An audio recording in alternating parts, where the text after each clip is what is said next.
Hello అండి అందరికీ.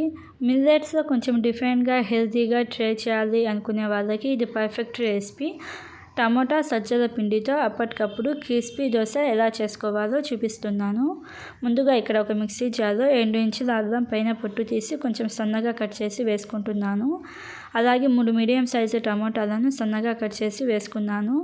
Red chilli 1 spoon, salt 1/2 spoon వేసుకొని ఫైన్ పేస్ట్గా చేసుకోవాలి.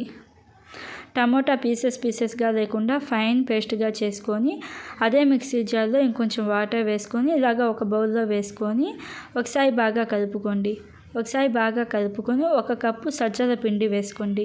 బాజా ఫ్లోర్ 1 కప్పు వేసుకొని 1 మీడియం సైజ్ ఆనియన్ని సన్నగా కట్ చేసుకొని వేసుకోండి.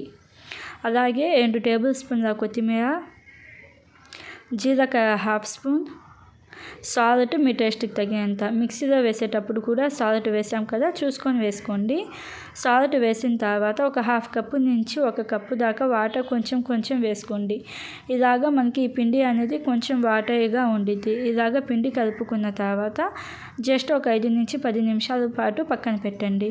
5-10 నిమిషాల తర్వాత ఒకసారి బాగా కలుపుకోండి. ఇలాగ ఒకసారి బాగా కలుపుకున్న తర్వాత పెనం అనేది బాగా హీట్ చేసుకొని ఇలాగ దోశలు వేసే గరిటెతో ఇలాగ కొంచెం పల్చగా వేసుకోండి.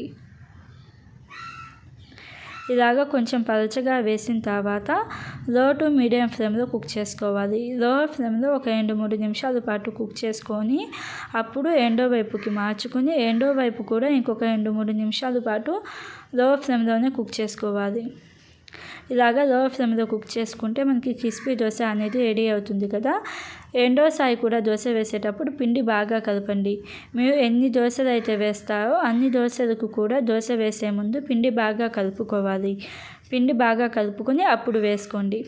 ఇలాగ వేసుకొని లో ఫ్లేమ్లో ఒక 2-3 నిమిషాల పాటు కుక్ చేసుకొని రెండో వైపు కూడా ఇంకొక 2-3 నిమిషాల పాటు కుక్ చేసుకుంటే మనకి అప్పటికప్పుడు హెల్తీగా టేస్టీగా ఒక ఎమ్మీ బ్రేక్ఫాస్ట్ అనేది రెడీ అవుతుంది.